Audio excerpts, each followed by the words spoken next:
নতুন class teacher যোগ দেওয়ার প্রথম দিনেই ছাত্রদের কড়া শাসন শুরু করলেন। তিনি সবাইকে সঙ্গে সঙ্গে পুশ-আপ দিতে বললেন।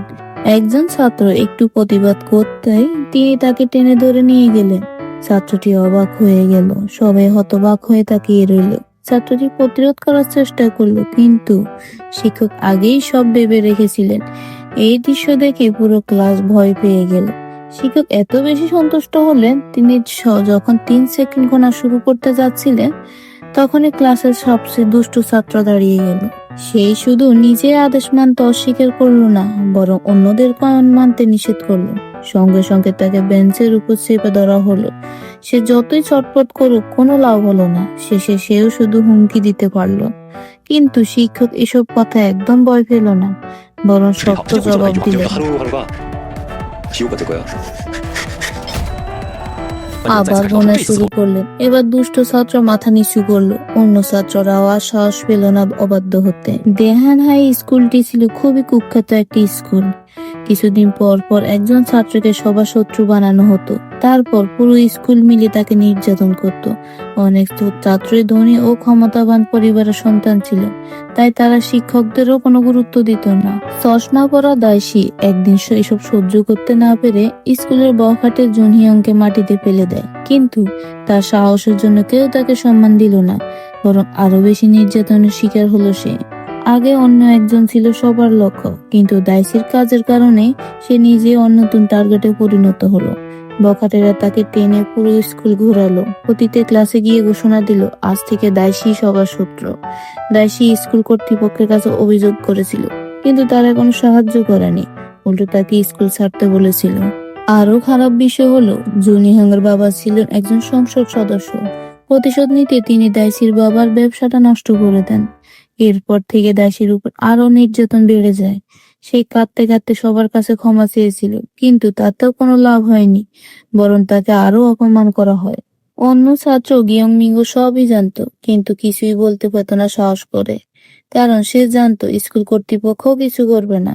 আগে একজন শিক্ষক ছাত্রদের জন্য দাঁড়িয়েছিল, কিন্তু শেষ পর্যন্ত স্কুলের মধ্যে তিনি মারা যান। দাইসিও আর এসব কিছু সহ্য করতে পারলো না। সে স্কুলের ছাদে গিয়ে আত্মহত্যা করলো। অপরাধীদের পরিবার খুব প্রভাবশালী ছিল, পুলিশও ঘটনাটি চাপা দেয়। শেষ পর্যন্ত আর কোনো বিচার হয়নি। দাইসির মৃত্যুর পর গিয়ংমিন আবারও সবার নির্যাতনের শিকার হলো। তাকে জোর করে মদ খাওয়ানো হতো, আশেপাশে ছাত্ররা দাঁড়িয়ে তার হাসতো। ক্লাস শেষে তাকে মারধর করা হতো, কিন্তু নির্যাতনকারীদের কাছে এসব কিছু ছিল শুধু মজাই মাত্র। সবাই ভেবেছিল এই অবস্থা হয়তো চলতেই থাকবে, কিন্তু হঠাৎ একজন মানুষ স্কুলে এলেন।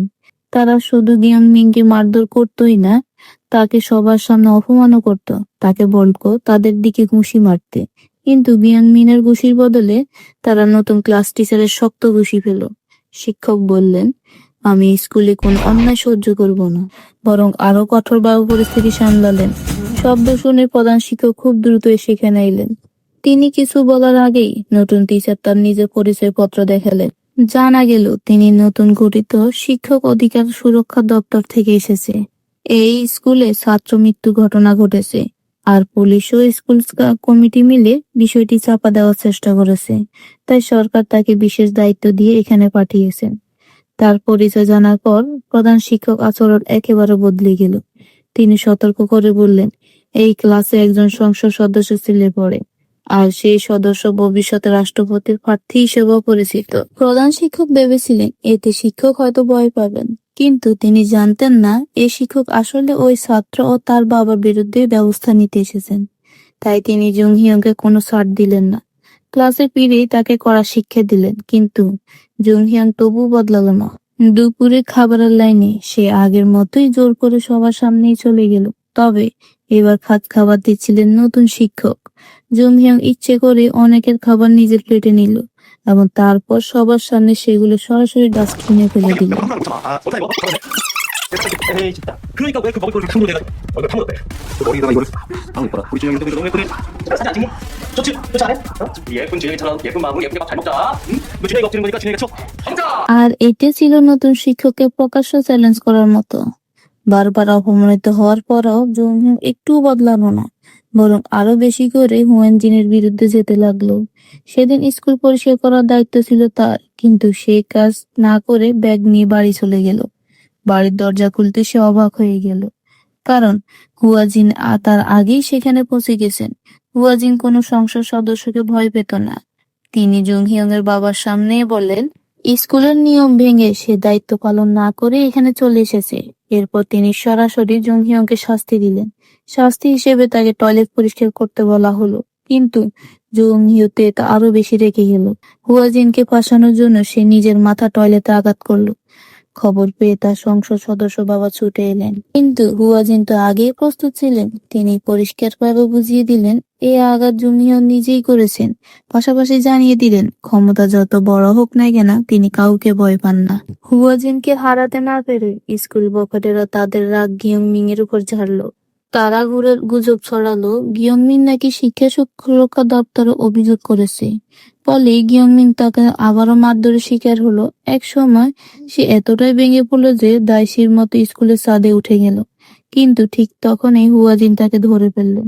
তিনি বললেন, ওরা এত সাহস পায় কারণ কেউ তাদেরকে থামায়নি। এদের ভয় পাওয়ার দরকার নেই, মারতে এলে পালাবে, পালাতে না পারলে বড়দের কাছে সাহায্য চাইবে, কিন্তু নিজের জীবন কখনো এভাবে শেষ করবে না। এদিকে সংসদ সদস্য শিক্ষা ও সুরক্ষা দপ্তরের প্রতিষ্ঠাতা মন্ত্রী ছোয়ের কাছে গেলেন। তিনি বললেন তার ছেলে ক্ষতিগ্রস্ত হয়েছে, সমাজের খারাপ প্রভাব পড়েছে, তাই তদন্ত বন্ধ করতে হবে। এমনকি তিনি সরাসরি হুমকিও দিলেন প্রয়োজন হলে সে যে কোনো কিছু করতে পারবে।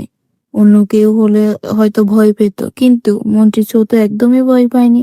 তিনি 2 বছর ধরে ওই সংসদ সদস্যের বিরুদ্ধে গোপন তদন্ত করেছিলেন।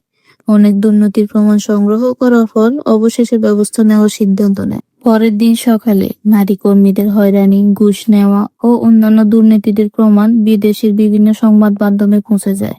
প্রথমে সংসদ সদস্য ভেবেছিলেন তথ্য পাস হয়েছে, কিন্তু মন্ত্রী চৌকে দেখে তিনি বুঝতে পারলেন সবকিছুর পিছনে তিনিই আছেন। অল্প সময়ের মধ্যে দুর্নীতির অভিযোগে সংসদ সদস্যকে গ্রেপ্তার করা হলো।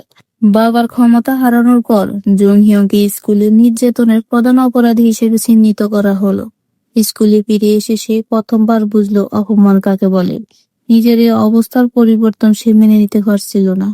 রাগে সে প্যাট্রন নিয়ে পুরো স্কুলে আগুন লাগাতে চাইল। তার ধারণা ছিল এতে সে আবারও নিজের ক্ষমতা ফিরে পাবে, কিন্তু হুয়াজিন তাকে সে সুযোগও দিল না। এক লাথিতেই তাকে থামিয়ে দিল। এরপর তাকে জীবনের সবচেয়ে বড় শিক্ষা দিলে। আগুনের শিক্ষা দেখে জুনহিয়ং ভয় পেয়ে গেল। প্রথমবার সে সত্যিকার আতঙ্ক অনুভব করলো। সে কাঁদতে কাঁদতে ক্ষমা চাইতে লাগলো। তখন হুয়াজিনে আগুন নিভিয়ে দিলেন। যে ছেলে একসময় অন্যদের জীবন নষ্ট করেছে, সে এবার ভুক্তভোগীদের কষ্ট একটু হলেও বুঝতে পারলো। দাইসিও মৃত্যুকে ভয় পেত, তবুও সে শেষ পর্যন্ত আত্মহত্যা করতে বাধ্য হয়েছিল। সেই তুলনায় জুংহিয়ংদের শাস্তি তো খুবই ছোট। হুয়াজিন তাকে শুধু ভয় দেখাতে চাননি, তিনি তাকে দায়িত্বের গুরুত্ব বোঝাতে চেয়েছিলেন। নিজের অপরাধ স্বীকার করতে এবং কত মানুষের জীবন নষ্ট করেছে তা বুঝতে শিখাতে চেয়েছিলেন। নিজের কাজের জন্য শাস্তি পাওয়া, এটাই প্রকৃত শিক্ষা। তবে যত শাস্তিই হোক, মৃত মানুষ তো আর ফিরে আসবে না। তাই জুংহিয়ংকে সারা জীবনের জন্য অপরাধ বোধ নিয়ে বাঁচতে হবে। এটাই প্রকৃতির বিচার। পরে পুলিশ আবার দাইসির মৃত্যু তদন্ত শুরু করে।